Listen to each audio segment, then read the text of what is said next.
A ver, el presidente Piñera, anunció justamente esta semana que va a enviar al Congreso un proyecto de ley para anticipar el reajuste del salario mínimo a más de 200.000 pesos mensuales. Queremos conversar sobre este tema y tomamos contacto telefónico con el presidente de la CONAPYME, Juan Araya, que le damos la bienvenida hasta ahora. ¿Cómo está? Buenos días. ¿Bien? A ver, ¿cómo toman ustedes este anuncio hecho por el presidente Sebastián Piñera, que era algo que también el año pasado escuchábamos muy fuerte, por ejemplo, en la voz del presidente de Renovación Nacional, que era llegar a un sueldo mínimo de 200.000 pesos?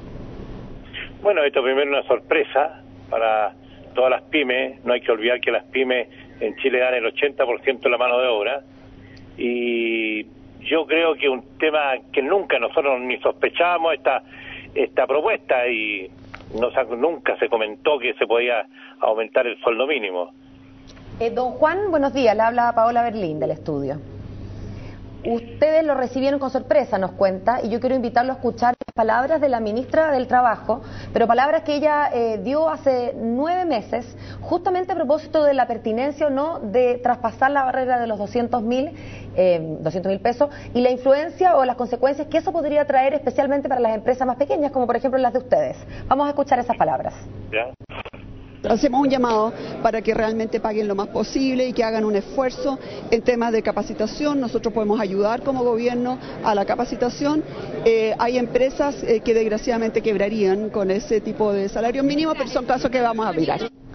Ahí lo escuchábamos, don Juan decía, hay empresas que lamentablemente quebrarían. ¿Usted qué opina de esas declaraciones y cómo ve la realidad actual de las pymes y cómo se podrían enfrentar a este nuevo salario mínimo en caso de que se aprobara en el Congreso? El problema es el siguiente, que el que paga los sueldos y los salarios son los empresarios. No los paga el gobierno, salvo los empleados públicos y Fuerzas Armadas. El resto lo tenemos que pagar nosotros. El gran problema de las pymes es que a las pymes no le pagan a los 30 días, sino le pagan a los 60, 90 y en algunos casos hasta 180 días. Por lo tanto, no tenemos circulante para poder pagar aumento de sueldo.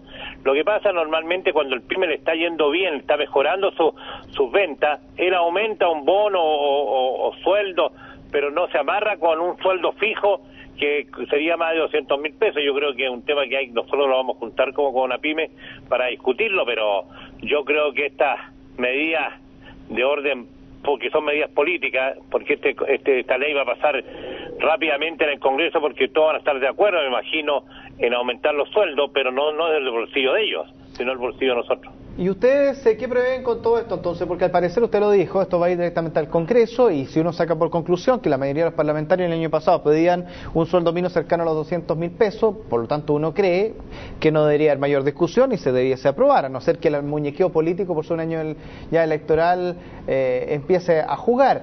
En ese sentido entonces, bajo ese contexto, ¿qué prevén ustedes que va a suceder entonces?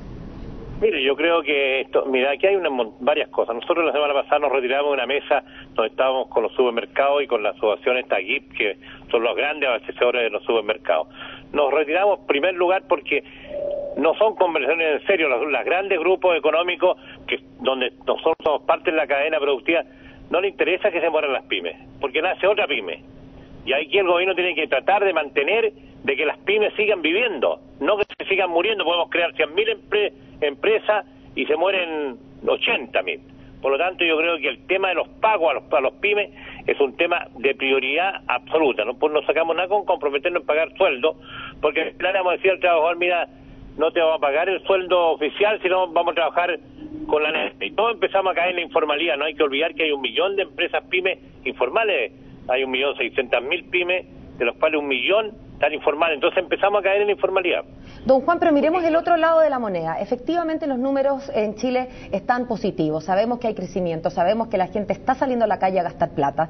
Y en esa lógica, ¿por qué no podrían las pymes también hacer reflejo de eso y subirle el sueldo a sus trabajadores, a aquellos que ganen el mínimo, y hacer el esfuerzo a los 200.000? Nosotros no los pagan, las empresas que le hacemos trabajo, no los pagan a 30 días, sino los pagan a 90 días y 180 días. Pero eso es cierto para cualquier sueldo. Un señor que tiene una planta de agua mineral dijo, hay un supermercado que me paga 180 días, ¿qué puedo hacer?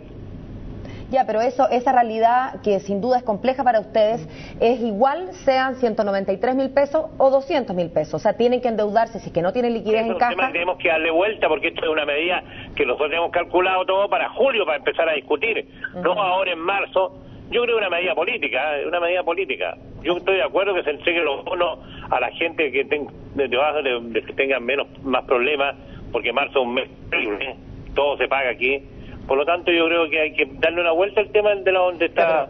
Pero no sabemos nosotros si son 200, son 210, 220, no sabemos nada, porque es un misterio. Ese darle vuelta que usted señala, me imagino que ya lo tienen que haber hecho ustedes quizás internamente, y por lo tanto si hay que empezar a plantear soluciones sobre la mesa para poder aplicar un sueldo mínimo de 200.000 pesos. ¿Cuáles serían esas alternativas? Pero ¿cuáles serían las alternativas que ustedes plantean como? Pero ¿cuáles serían? Pero por eso, ¿cuáles son esas alternativas? ¿Cuáles son esas alternativas que ustedes plantearían para poder entrar en una mesa para conversar? Una ley. Nosotros hemos pedido algo al gobierno de que se haga una ley de que el que recibe la factura de un pyme no la pueda usar hasta que la pague, porque aquí reciben miles de facturas, millones de facturas, descuentan IVA y quedamos nosotros pagándole el impuesto después con multa de interés. ¿Por qué no se protege de esa manera a las pymes? O sea, si acompañado de este salario mínimo va un proyecto eventualmente para solucionar ese tema, ¿ustedes no tendrían problema entonces? No tenemos problema. Si a nosotros lo que nos falta es que nos paguen la fecha, porque no tenemos capital, bajo capital, entonces no tenemos los recursos para estar pagando más sueldos, más imposiciones y más todo. Y por último, don Juan, tomando las declaraciones de la ministra de hace 9 meses, ¿usted cree que es factible que algunas pymes de Frentón quiebren? Están quebrando hoy día todos los días las pymes, porque no les pagan. Ese es el tema. Bueno, don Juan Araya, que invierte su plata y no le pagan, ¿qué hace? A los 60, 90 días tiene 3 sueldos, 3 imposiciones, 3 impuestos, por lo tanto, esa persona quiebra. Bueno, con esas declaraciones queremos despedir a don Juan Araya, el presidente de la CONAPYME, con sus impresiones a propósito de los anuncios que hiciera el presidente Sebastián Piñera en la noche de ayer. Muchas gracias, don Juan, que tenga un buen día. Gracias a ustedes.